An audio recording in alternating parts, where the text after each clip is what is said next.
Sijana fakkaata mucayyoon kun firoo wajjin guutummaan guutuutti addaan baatee jirti jechuudha. Inni biyya jira isheen biyya arabaa keessa jirti jechuudha.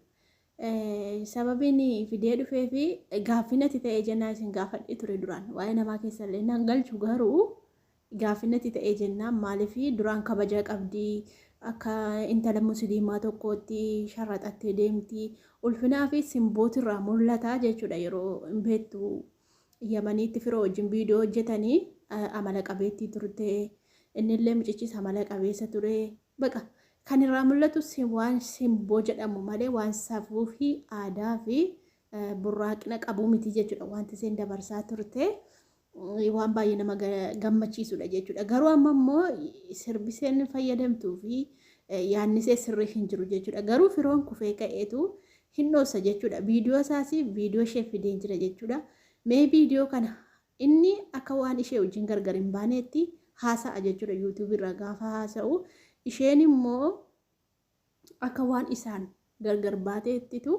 akshinii garagaraa mul'isti. Mee viidiyoo tokko sirba qabaa yoo na dabarsa ta'e inshaallah cheekii godheen dabarsaan sirba hin jaalladhu fiduuleen barbaan ishee umarra aktiiseen agarsiisaa. Mucaan kun akiid akshinii isheen agarsiisaa jirtu irratti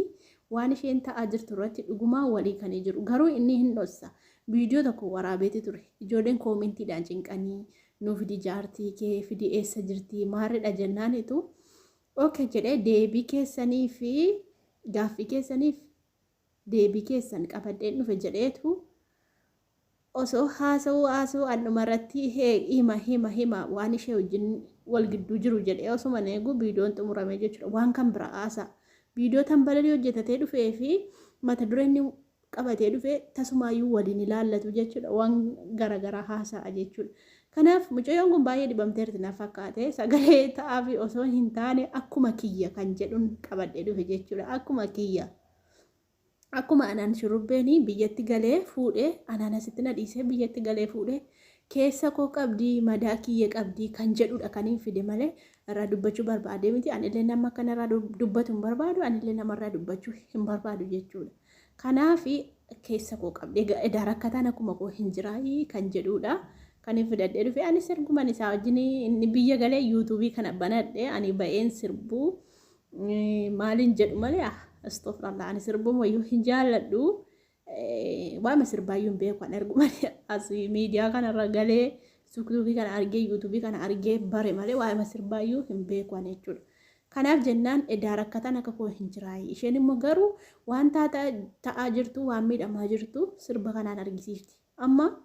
anaanii shurrubbeeni si barbaada si jaalladha jedha ammallee ani immoo si barbaadu jedhaan. Innis amma isheedhaanii waan ishee maallaqa qabdu waan ishee birrii qabduu fi sobeetu si jaalladha maarreedha jechaanii jira garuu ishee rakkoo qabdi mee viidiyoo ishee ilaalame ammas viidiyoo ishee tokko fidee jira namni nagaanii namni rakkoo hin qabne akkasitti ol bahee maraattee jirti mee viidiyoo kana ilaala intala musliimaa turte hin kafarte ta'ee ani hin beeku waan isheen akkana taatuu fi waan isheen akkasuma naaf hin deebifne. Salamii gaafate dhiise kan biraasa waan isinii qabadhee dhufu piraankii ta'uu diraamaa ta'uu gaaffii uummanni gaafate hin deebifneef hayi deebisuu qaba gaaffii maal jechuudha galee waa yaad hin fuune irratti hin baramne hin fuune malee ganaa huccuuf jedha ishee kana dhiisee jechuudha mucaarraa dhaalchee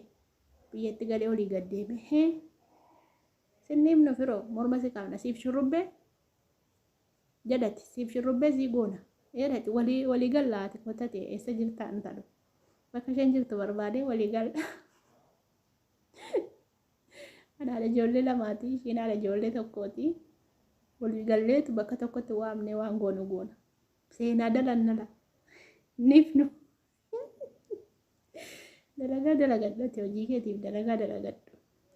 niin booda waan goonu beeka zayitiitti nannala argitanii akkasii mee inni immoo waan naasoo dhaggeeffadhaame maaliin hojjette piraankii maaliin hojjette piraankii duute siyaa godhu piraankii duute siyaa naarzee mucaan intini taatee jirti ani duraan isheedhan seene wallaahi isheedhan seene kanaafan fidee sin gaafadhe nama lama sadiitti ergeeni hin beeknu nu ishee bayyuu hin beeknu naan jedhan. Ani immoo duratti nan beeka baay'een hordofa ijoollee Yamanii hunda isaaniiyyuu nan hordofa. Nan beeka duratti isaa wajjin piraankii godhanii duratti isaa wajjin walii wajjin taphatanii amala qabeettii simboo qabeettidha hin beektu. Dhiirri akkas nama gooti laa argitanii dhiirri akkas nama gooti. Dhugaa rabbi amma kostor jedhee warroonni hordoftan hin jirtuusa warroonni hordoftan hin jirtu. Nama gaarii fakkaatee nama gaarii of fakkeesseeti kan inni haasa'aa jiru. Akka waan ishee wajjin nagaa qabu akka waan ishee wajjin